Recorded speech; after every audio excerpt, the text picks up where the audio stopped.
Assalamualaikum warahmatullahi wabarakatuh. Selamat pagi anak-anak. Ah,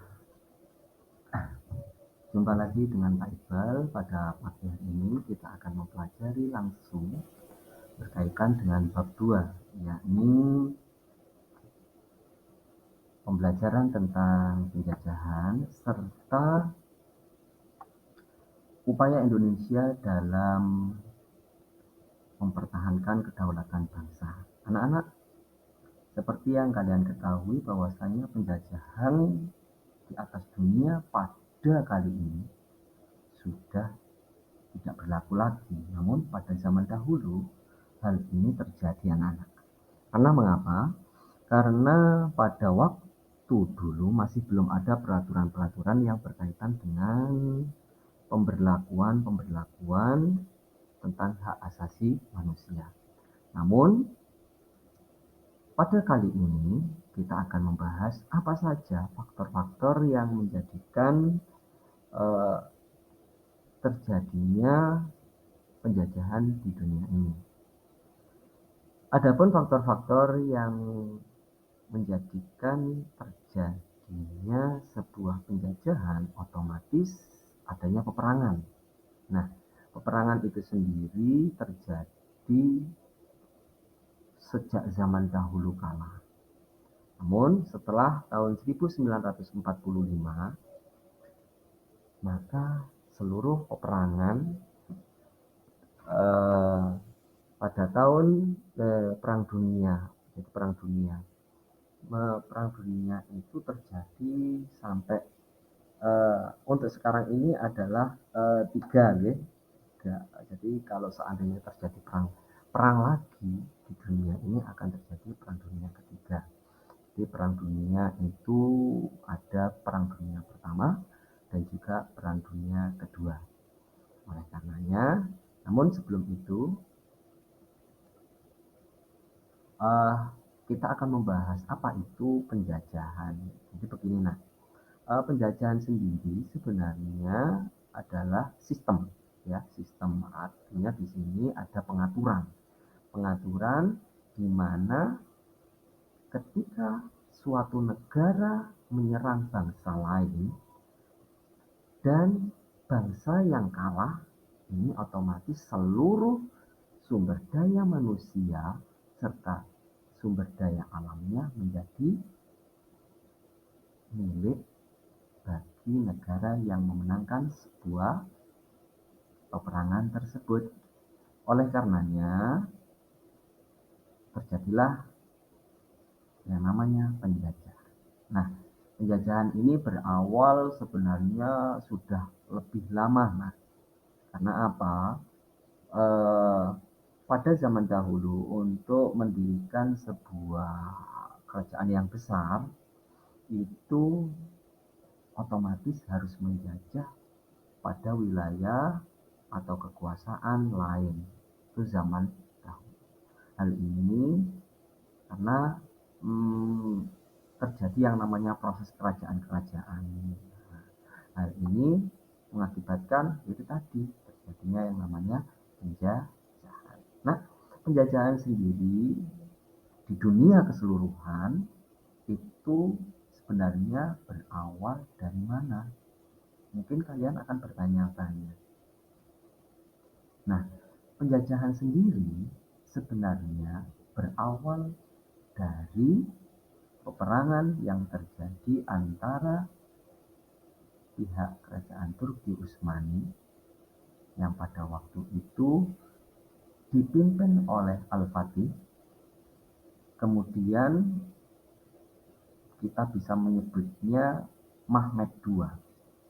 Nah, peperangan ini terjadi sebenarnya sebelum itu sudah pernah terjadi yang namanya istilahnya penaklukan. Karena apa di sini? Setiap wilayah itu pasti otomatis memiliki beberapa aspek-aspek ataupun beberapa hal-hal yang berkaitan dengan sebuah negara. Oleh karenanya, mengapa kok sampai Konstantinopel ini diserang? Karena begini, jika kita menilik kembali kepada sejarah kebudayaan Islam, mungkin suatu saat nanti kalian akan mempelajari hal ini.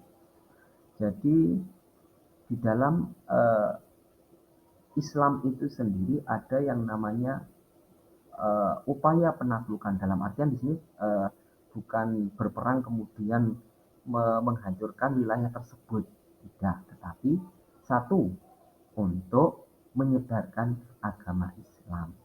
Nah, hal ini sudah terjadi sebelum-sebelumnya, baik mulai Khulafaur Rasyidin, dinasti Bani Umayyah, dinasti Bani Abbasiyah, sampai ke atasnya. Nah, hal ini mengakibatkan apa? Akibatnya satu, terjadi perluasan wilayah dalam artian untuk menyebarkan agama Islam. Nah, Konstantinopel pada waktu itu merupakan sebuah wilayah yang mana wilayah tersebut masuk dalam dataran Eropa. Nah, di sini maksud Eropa bagaimana? Nah, Eropa sendiri pada waktu itu masih zaman, ibaratnya itu zaman kegelapan, karena pada waktu itu Nasrani, mohon maaf untuk ini bukan, karena ini adalah sejarah, jadi sampean harus tahu, karena Nasrani pada waktu itu harus patuh kepada pihak gereja. Apapun yang dikatakan oleh gereja, maka harus dipatuhi. Sedangkan banyak keilmuan-keilmuan yang sebenarnya oleh gereja itu tidak ditelurkan pada waktu itu. Nah, oleh karenanya akhirnya eh, orang Eropa hanya stagnan ataupun tetap jalannya lempeng seperti itu, tidak ada perubahan yang meningkat. Nah, di sini akhirnya apa? Konstantinopel sebenarnya adalah suatu negara di mana itu adalah sebuah pusat perdagangan. Nah, pusat perdagangan inilah yang menghubungkan antara Eropa dengan Timur. Nah, di sini karena letaknya yang strategis, maka pada waktu itu Kaisar Turki Utsmani, yakni Al-Fatih atau Mehmed II, melakukan yang namanya penaklukan. Nah, penaklukan ini terjadi pada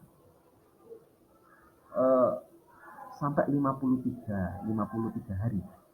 Nah, selama 53 hari ini Konstantinopel dikepung oleh pasukan Mehmed II selama 53 hari.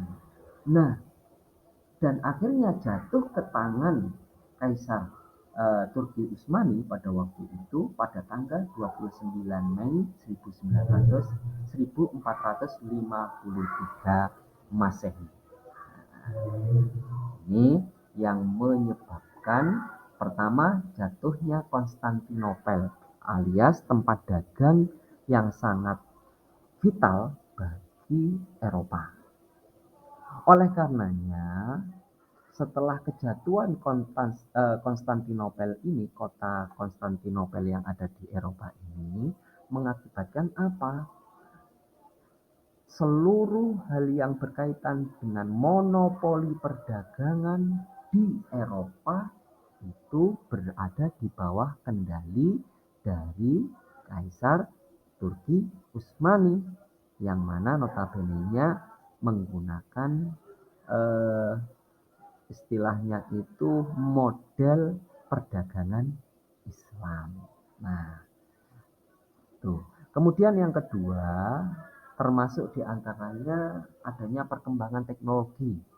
Setelah runtuhnya kota Konstantinopel, terjadi sebuah pemberontakan besar juga di pihak Nasrani pada waktu itu.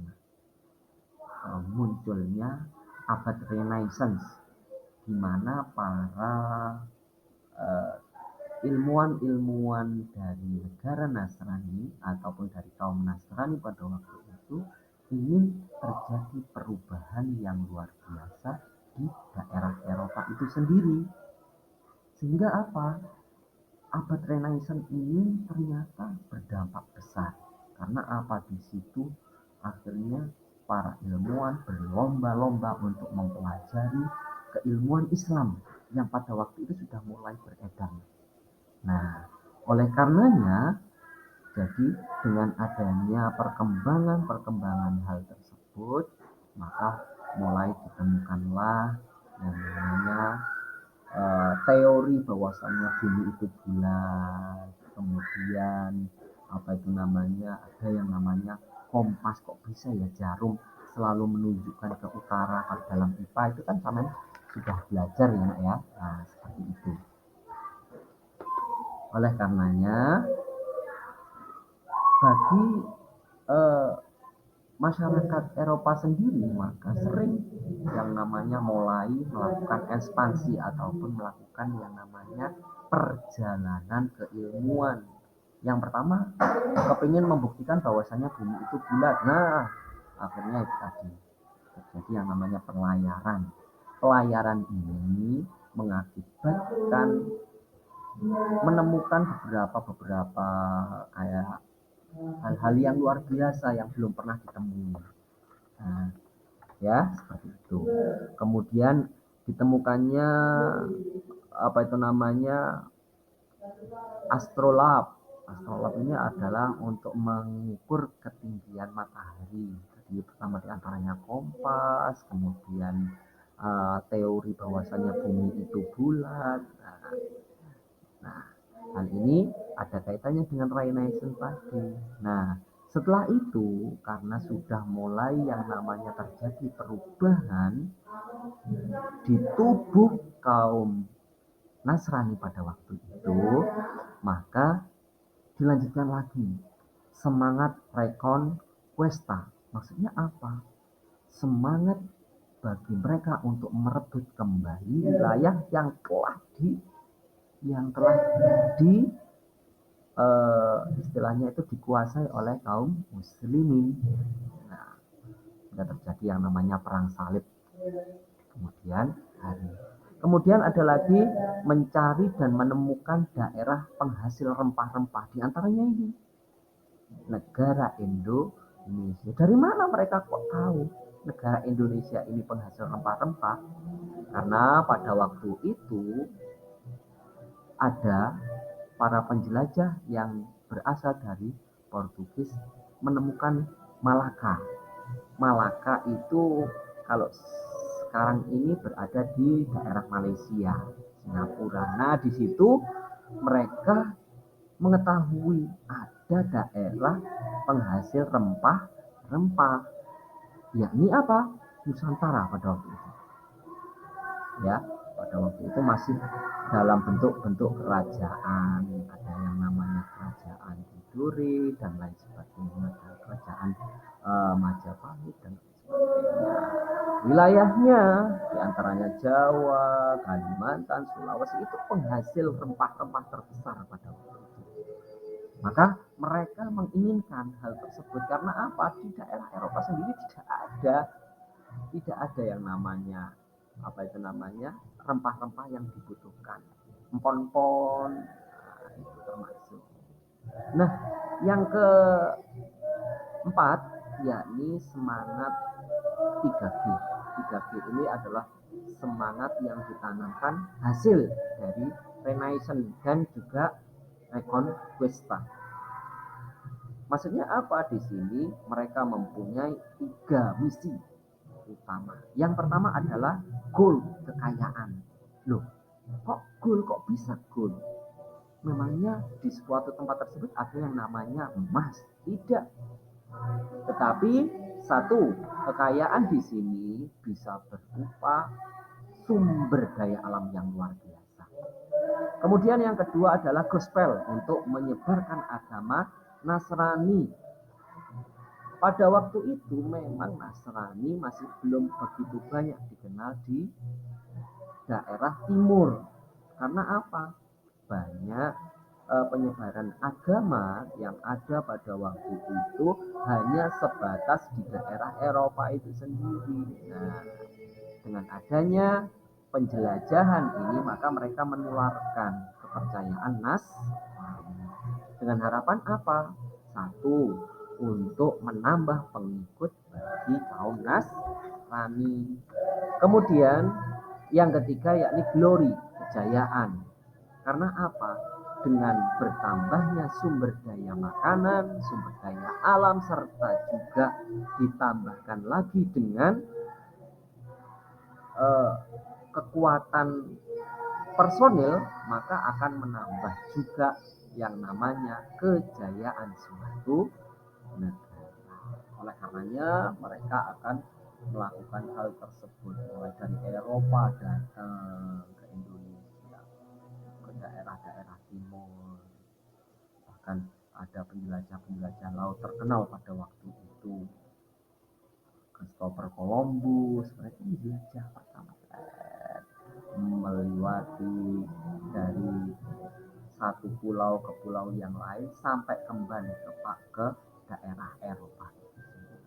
Nah, jadi intinya satu, penjajahan terjadi berawal karena adanya karena adanya penyerangan yang terjadi di Konstantinopel ataupun kekalahan yang terjadi di Konstantinopel, karena di situ pusat perdagangan bagi Eropa, kemudian politisasi ataupun yang pada waktu itu diatur oleh gereja, oleh orang Eropa sendiri, akhirnya diatur oleh kaum Kaisar Turki Utsmani, yakni Al-Fatih pada waktu itu. Jadi di bawah kendali Al-Fatih. Kemudian yang kedua, adanya yang namanya pertumbuhan perkembangan teknologi, karena adanya Renaissance ataupun kebangkitan dari warga Eropa, seperti itu. Kemudian yang ketiga adanya Reconquista. Reconquista itu berasal dari bahasa Eropa di situ, yang artinya adalah semangat perebutan kembali. Artinya apa? Mereka ingin merebut apa yang sudah dimiliki oleh mereka. Dengan cara apa? Satu, tadi menjelajah, menambahkan sumber daya alam, serta menambahkan personil ataupun menambahkan kekuatan. Kemudian adanya semangat 3G tadi, gold, kemudian gospel, dan glory. Jadi keseluruhan itu semuanya berkaitan langsung dengan latar belakang yang melatar belakangi mengapa terjadinya penjajahan dari bangsa Eropa ke seluruh dunia. Itu paham ya? Jadi seperti itu. Kemudian banyak sekali bangsa-bangsa yang melakukan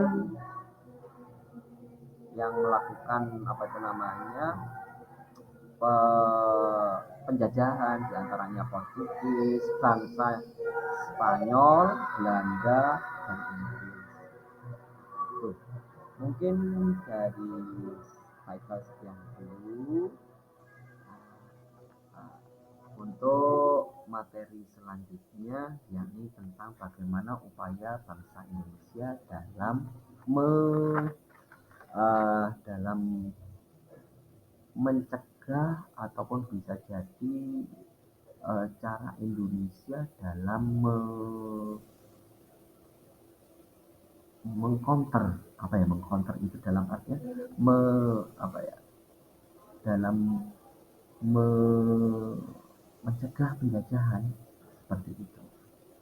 Mengapa hal ini terjadi? Bangsa Indonesia sampai nggak mau dijajah? Ya, hal ini berkaitan langsung dengan beberapa peperangan yang terjadi. Peperangan tersebut terjadi tidak serta-merta, tapi ada beberapa peristiwa-peristiwa yang mendasari enak sekali mereka mengambil sumber daya alam kita dengan cara mengadu domba antara raja satu dengan yang lain, sehingga terjadi peperangan antara satu raja dengan yang lain. Sampai-sampai apalagi yang VOC ataupun dari Belanda, para penjajah dari Belanda itu seperti yang sampean ketahui, mungkin bisa sampean baca dan sampean lihat di YouTube yang lain tentang sejarah tentang penjajahan yang terjadi di Belanda seperti itu. Penjajahan Indonesia, penjajahan terhadap Indonesia dari Belanda seperti itu. Nah, diantaranya sebenarnya banyak juga loh penjajah yang telah menjajah bangsa Indonesia ini. Jadi diantaranya ada bangsa Portugis, kemudian bangsa Spanyol, Belanda, Inggris, Jepang. Mereka juga menjajah bangsa kita seperti itu. Kemudian ada juga penindasan lewat VOC. Nah, VOC ini salah satu agen perdagangan bagi bangsa Belanda yang mengatur keseluruhan upaya dagang yang dilakukan oleh Indonesia pada waktu itu. Mereka memonopoli, jadi ngatur, datang mau ngatur, ya ini adalah VOC seperti itu. Kemudian ada lagi hal-hal yang berkaitan dengan beberapa kebijakan yang telah dikeluarkan oleh pemerintahan koloni pada waktu itu ataupun penjajah pada waktu yang menyengsarakan rakyat. Mbah-mbah kita zaman dahulu banyak yang meninggal dunia akibat dari beberapa kebijakan yang mereka seperti itu. Di antaranya ada kebijakan tanam paksa, jadi disuruh menanam padi, hasilnya dibawa nih Belanda. Nah, otomatis sengsara itu seperti itu. Sehingga terjadi yang namanya beberapa perlawanan ataupun pemberontakan. Sehingga banyak di antara gugur pahlawan bangsa kita gugur akibat adanya perlawanan tersebut seperti itu. Baik. Kemudian bagaimana usaha-usaha yang dilakukan dengan tadi? Satu, dengan cara perlawanan, berperang, mengangkat senjata dengan keberanian walaupun musuhnya itu adalah senapan ataupun tembak. Orang Indonesia hanya membawa bambu runcing, kemudian sebagainya, pedang. Bayangkan, tembak lawannya pedang sama bambu runcing, tembak pedang lawannya hanya senapan. Otomatis kita kalah banyak dari tentara kita yang gugur. Kemudian usaha apalagi yang dilakukan oleh Indonesia mereka bersatu untuk memperjuangkan kedaulatan bangsa ini. Di antaranya ada beberapa untuk yang terpelajar, mereka bergerak di bidang hal lain. Kenapa? Pada waktu itu sudah tahu kita kalau lawan mereka hanya dengan akan kalah. Nah, seperti itu. Usahanya dengan cara menggerakkan seluruh elemen masyarakat dengan cara membuat sebuah wadah ataupun sebuah organisasi. Kenapa? Dengan organisasi akan lebih mudah mengontrol ada ketua.